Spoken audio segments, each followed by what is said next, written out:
The arrival. High above Earth's atmosphere, the hunting vessel Apex Seeker emerged from hyperspace, its crystalline hull refracting the pale sunlight. Supreme Hunter Kavashin stood on the command deck, his iridescent scales shifting colors with anticipation as he observed the blue planet below.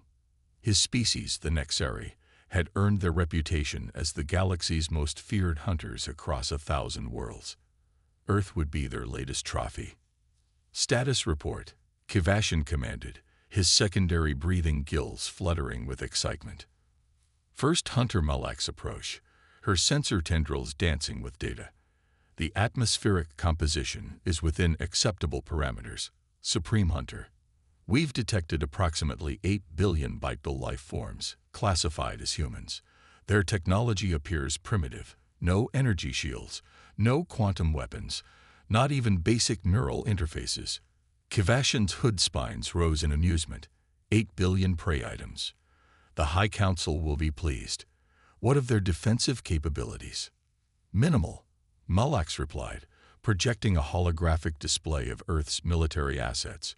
Projectile weapons, crude explosive devices, and primitive aircraft. Nothing that could challenge our phase shields. The Supreme Hunter's mandibles clicked in what passed for laughter among his kind. They had conquered worlds defended by plasma dragons and quantum hive minds. These humans would barely qualify as sport. Still, protocol demanded a proper assessment before the hunt could begin. Select a landing zone, Kavashin ordered. Somewhere remote enough for us to establish a base of operations, but close enough to observe their settlements. Malax's tendrils twisted as she analyzed geographical data. I recommend the region they call the Pacific Northwest. Dense forests, abundant wildlife, sparse human population. Perfect for our needs. As the Apex Seeker descended through the atmosphere, cloaking fields rendering it invisible to Earth's primitive detection systems, Kavashin addressed his hunting party. 20 of the finest warriors the Nexari had ever produced stood before him, their combat carapaces gleaming with embedded trophies from previous hunts. My elite hunters, he began, we stand on the verge of our greatest achievement. This world, this Earth, will be our crowning glory. Their numbers are vast, but they are technologically inferior. We will study their patterns, learn their weaknesses, and then begin the harvest. Remember your training, trust your equipment, and show no mercy. The hunting party chittered in agreement, checking their weapons and adjusting their atmospheric filters. None of them noticed the small warning flag in their biological database, a curious notation about Earth's apex predators that had been corrupted during transmission. The ship touched down in a clearing deep within the Olympic National Forest. Mist curled around the vessel's hull as the landing ramp descended. Kavashin took his first step onto Earth's soil, his sensory organs drinking in the unfamiliar environment. The air was thick with organic compounds, the ground soft beneath his feet. His bioscanners detected countless life forms in every direction. Establish the base perimeter, he ordered. Scout teams, begin your preliminary surveys. I want detailed reports on local wildlife and human settlement patterns before we... A sound interrupted him, a low, rumbling growl from the underbrush. Kavashin's combat reflexes triggered instantly, his weapon materializing from its quantum storage space. The other hunters formed a defensive circle, their own weapons at ready. Malax, Kavashin whispered, what manner of creature makes that sound? Before she could answer, a massive shape burst from the undergrowth, fur and muscle and gleaming teeth. The hunter's sensors struggled to process what they were seeing. It moved with impossible speed for its size, shrugging off the first volley of plasma fire like rain. As the creature charged toward them, Kavashin had a sudden, terrible realization. They had made a critical error in their assessment of Earth's defensive capabilities. They had assumed that humans were the planet's dominant species because they built cities and machines. But what if the humans weren't the ones in charge? What if they were simply the most visible part of a far more complex planetary defense system? The last thing Kavashin saw before diving back into the ship was a pair of glowing eyes and the flash of curved claws. Somewhere in the forest, A grizzly bear had just discovered that alien invaders were surprisingly crunchy. The hunt had begun, but not in the way the Nexari had planned. First contact. The emergency council aboard the Apex Seeker was not going well. Supreme Hunter Kvashin's scales had dulled to a mottled gray, a sign of extreme stress among the Nexari. 3 hunters had been injured in the initial encounter, their advanced armor punctured by claws that shouldn't have been able to breach their quantum-reinforced plating. Impossible, muttered tech specialist Zixka, her sensor tendrils twitching as she reviewed the data. The creature's muscle density exceeded our strongest projections.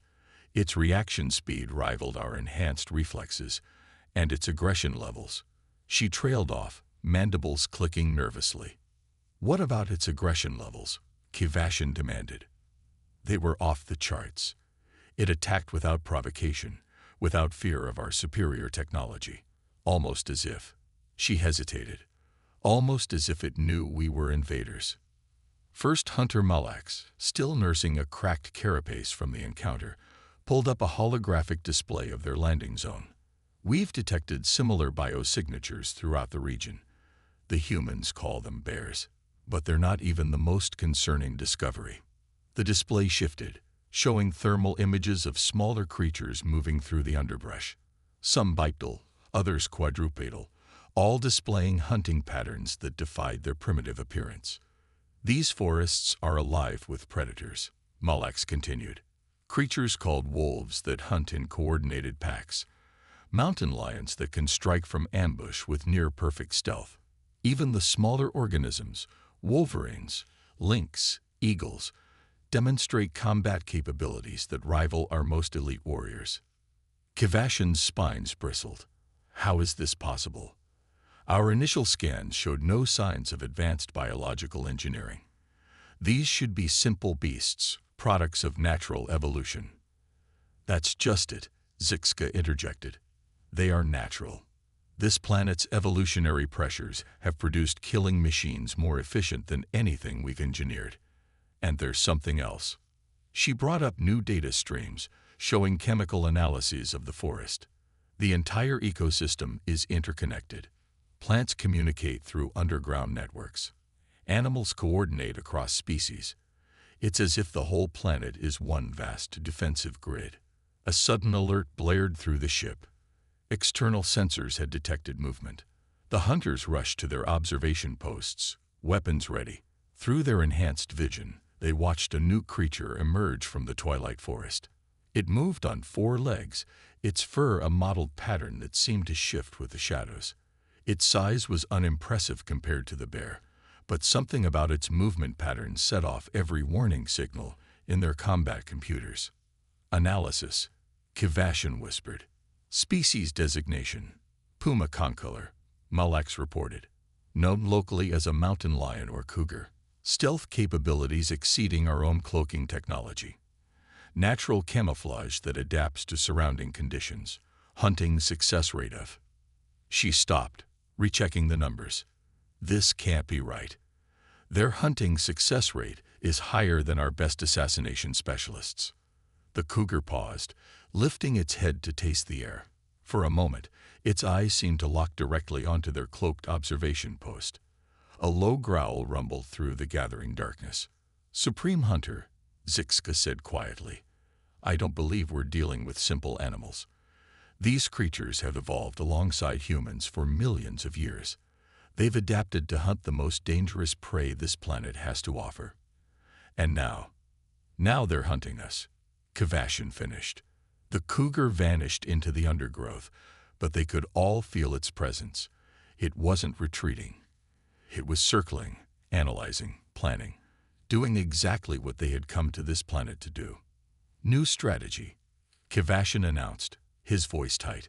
We need to understand how the humans have survived in this environment. They've clearly developed methods to coexist with these beings, perhaps even ways to control them.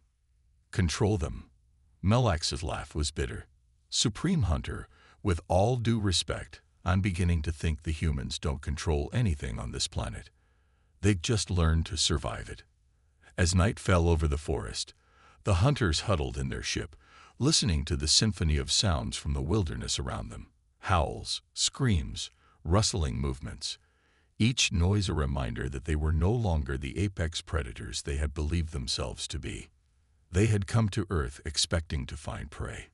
Instead, they had stumbled into a planet-sized killing ground, where every shadow might hide a natural-born hunter more lethal than their most advanced warriors. And they still hadn't encountered the creatures that even Earth's predators feared, the ones that had transformed this death world into their personal domain. The humans were waiting. The turning point. After 3 cycles of observing from their fortified position, the Nexeri hunting party had finally gathered enough courage to venture closer to human settlements. They chose a small town on the edge of the wilderness, their advanced cloaking systems rendering them invisible to primitive human detection methods. Supreme Hunter Kvashin led a small reconnaissance team through the quiet streets at dawn, their biosensors constantly scanning for the terrifying predators they'd encountered in the forest. But here, among the human dwellings, they detected something even more disturbing. "Supreme Hunter," Zixka whispered, her sensor tendrils writhing in confusion. "I'm detecting predator signatures inside the human structures." "Impossible," Kvashin replied. "Even these primitives wouldn't." A sound interrupted him. A soft thump followed by padded footsteps. The hunting party froze as a small creature emerged from a nearby house through a specialized entrance flap. It moved with lethal grace, its fur gleaming in the early morning light. Species designation: Felis catus, Malax reported, her voice trembling slightly. Commonly known as a house cat. But these readings, they're impossible. The cat sat down and began grooming itself, seemingly oblivious to the cloaked aliens. But Kvashin noticed how its ears tracked their every movement, how its casual pose masked coiled muscles ready to strike. "Share your readings," he ordered. Malax projected the data. Killing efficiency rating exceeding military-grade combat units, stealth capabilities matching our best infiltration tech, sensory acuity that can detect quantum fluctuations in our cloaking fields, and most disturbing of all, she paused, double-checking the readings. They appear to have formed some kind of symbiotic relationship with the humans. More cats emerged from other houses, each one displaying the same terrifying combination of lethal capability and casual indifference.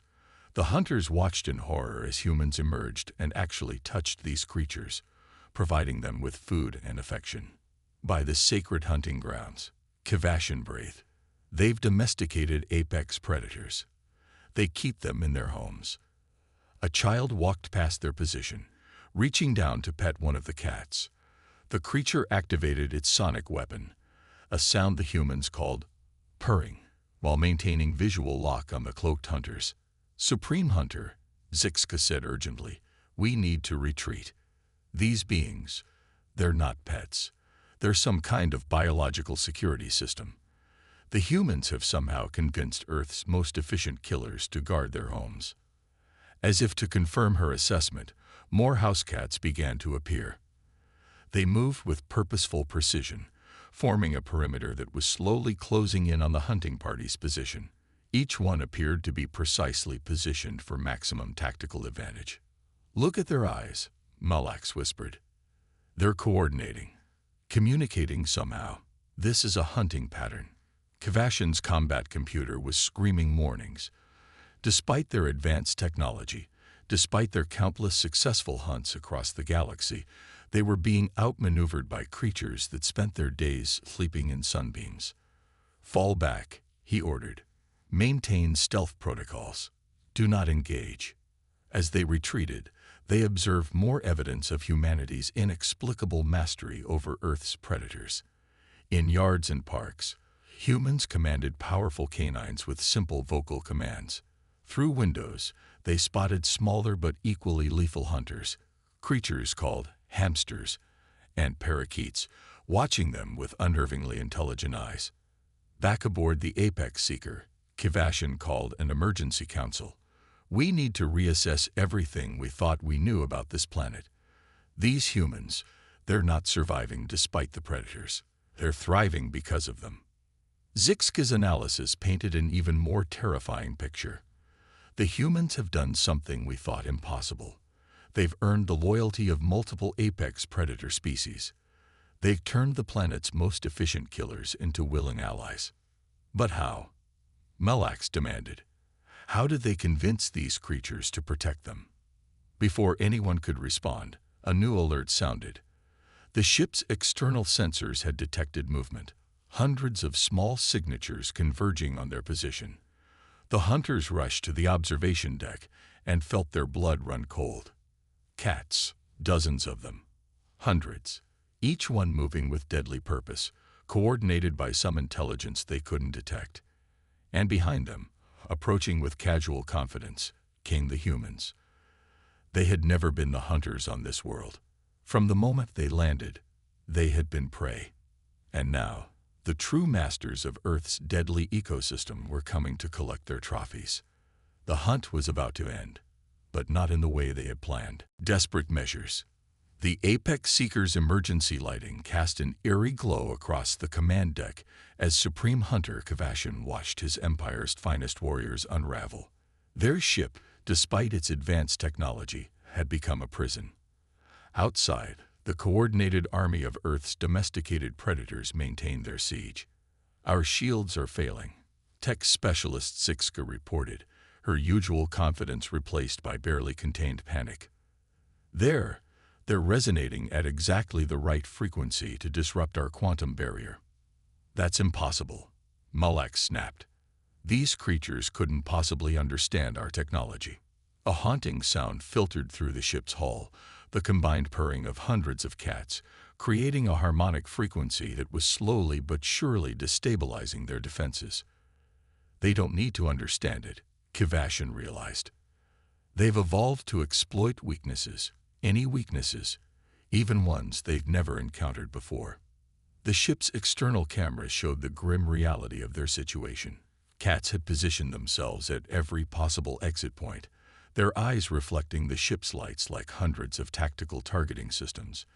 Behind them stood their human partners, some holding devices pointed at the ship, others simply watching with unsettling calm.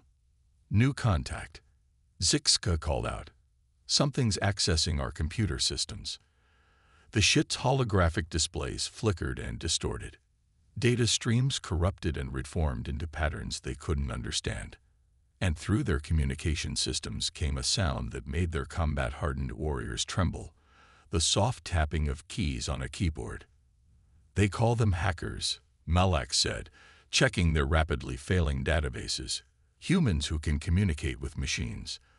They're teaching their electronic systems to hunt, just like they taught their biological weapons. Kvashin watched as his crew's morale crumbled. They had come to this planet as the galaxy's ultimate predators, armed with technology that could devastate worlds. Now they cowered in their ship, undone by creatures that spent their days chasing laser pointers and sleeping in cardboard boxes. We still have options, he declared, trying to rally his warriors. Our quantum torpedoes.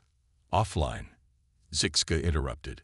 Something got into the targeting systems. Something that keeps sending us images of something called Keyboard Cat. The ship shuddered as another system failed. Through the viewing ports, they could see human devices, smartphones, and cameras, recording their predicament. Some of the humans were even making what appeared to be short entertainment videos about their siege. Supreme Hunter, Melax said quietly, I've completed my final analysis of Earth's defense system. We thought the humans were the dominant species because they built structures and machines. We were wrong. She projected her findings, a complex web of relationships showing how Earth's ecosystem actually functioned. The humans aren't in charge. They're intermediaries. They've somehow convinced the planet's most efficient predators to form an alliance. They provide comfort and resources, and in return, they get protection. Kvashin finished. The perfect symbiosis. A new alert sounded. More creatures were joining the siege. Dogs of all sizes had arrived, their sophisticated pack tactics coordinating seamlessly with the cat's individual hunting skills. Birds perched on nearby structures, acting as aerial surveillance. And somewhere in the growing crowd, they heard the distinctive sound of a hamster wheel spinning. "We have to surrender," Zixka said, her sensor tendrils drooping in defeat, "before they bring in their more exotic allies." "Exotic allies?" Kvashin asked, dreading the answer. "Some humans keep spiders as companions," Mulax explained, causing several warriors to instinctively check their armor seals. "And snakes, and something called a ferret that our combat computers can't even begin to analyze." As if synchronized, every cat outside the ship sat down at once, their combined gaze focused on the ship's main airlock. The message was clear: "Come out now, or we'll find a way in." Kvashin looked at his once proud hunting party, the finest warriors in the galaxy, now reduced to jumping at every scratch and tap against their hull. They had come to Earth expecting to find prey. Instead, they had discovered something far more terrifying. A species that had turned the art of hunting into a collaborative effort between civilizations. "Prepare for Emergency Protocol Omega," he ordered. "We need to warn the High Council. Earth isn't a hunting ground. It's a preserve, and we just violated its security system." As they initiated their desperate evacuation plan, a small tabby cat watched from a nearby windowsill, slowly knocking objects off its human shelf one by one. The message was clear: no matter where they ran, Earth's hunters would find them. The hunt wasn't just ending, it was evolving. The hunt ends. Supreme Hunter Kvashin stood before the High Council, his once pristine hunting carapace scared and dulled. The great chamber, usually filled with the proud displays of countless successful hunts, seemed to mock him with its grandeur. Of his original hunting party of 20 elite warriors, only 12 had returned, and none of them would ever hunt the same way again. "You mean to tell us," High Counselor Vexthor rumbled, her ceremonial hunting spines bristling with disbelief, "that your mission was thwarted by creatures that spend their days sleeping in sunbeams and chasing small red dots?" "With respect, High Counselor," Kvashin replied, his voice steady despite his shame, "you drastically underestimate the situation. Earth isn't just another hunting ground. It's something we've never encountered before." He activated the holographic display, showing footage from their disastrous expedition. The council chamber filled with images of cats coordinating complex tactical maneuvers, dogs implementing sophisticated patrol patterns, and humans calmly directing it all through means that still defy their understanding. "The humans have achieved something unprecedented," Kvashin continued. "They've created a multi-layered defense system that combines biological and technological warfare. They don't just coexist with predators. They've formed a civilization-wide symbiotic relationship with them." Tech specialist Zixka stepped forward, her sensor tendrils still twitching from their ordeal. "Our analysis suggests that this partnership has been developing for thousands of years. The humans provide food, shelter, and affection. In return, Earth's most efficient hunters have become their willing protectors." The council murmured as she displayed the data showing the hunting efficiency of various Earth predators. The numbers were staggering, natural-born killers with success rates that exceeded their best military units. "But surely," another counselor interrupted, "these creatures are merely acting on instinct. They cannot possibly." "Watch," Mulax said, projecting a new recording. It showed a cat systematically disabling their ship's shields by purring at exactly the right frequency, while a human nearby recorded the entire incident for something called social media. "They're not just acting on instinct," Kvashin explained. "They're innovating, adapting. The humans have somehow taught them to see hunting as entertainment, as play. They've turned the galaxy's most fundamental survival skill into an art form." The chamber fell silent as the implications sank in. For millennia, the Nexari had prided themselves on being the apex predators of the known universe. But on Earth, they had encountered something entirely different, a planet where hunting had evolved beyond mere survival into a complex cultural exchange between species. "There's more," Zixka added quietly. "We believe Earth may be a designated sanctuary, a preserve where predator and prey dynamics have evolved into something far more sophisticated than simple hunting. She displayed their final discovery: ancient warning markers buried deep in the planet's electromagnetic field, warnings that their sensors had missed in their arrogance, but that now seemed painfully clear. Approach with caution. Protected territory. All hunters must obtain permission from local guardians. The humans aren't the guardians, Kavashin concluded. They're the diplomats, the intermediaries between us and the true masters of that world, the creatures they've befriended and elevated beyond mere predator status. High Counselor Vexthor rose from her throne, her hunting scales shifting through colors of deep contemplation. Your recommendation, Supreme Hunter. Classify Earth as a restricted zone, Kavashin said without hesitation. Not because we fear their technology or their numbers, but because they've achieved something we never even thought to attempt. They've turned hunting into a collaborative art, a bridge between species. They don't just hunt, they form partnerships with hunters. As if to emphasize his point, his personal data device chose that moment to malfunction, displaying an endless stream of what humans called cat videos, a sophisticated cyber attack that their best tech specialists still couldn't counter. And one more thing, he added, watching his device surrender to the endless barrage of feline content. Send diplomats next time, not hunters, because Earth has taught us a crucial lesson. Sometimes the most powerful hunting strategy isn't about being the apex predator. Sometimes it's about making friends with the apex predators and giving them comfortable places to nap. The High Council unanimously approved Earth's new classification. In the great archives of the Nexari hunting grounds, Earth received a unique designation, the Planet of Hunters, with a special notation. Approach with treats and toys. All visitors must submit to inspection by local feline security forces. And somewhere on Earth, a cat knocked a coffee mug off a counter, celebrated its victory over gravity, and went back to guarding its chosen humans. Just another day in the most sophisticated hunting preserve in the galaxy.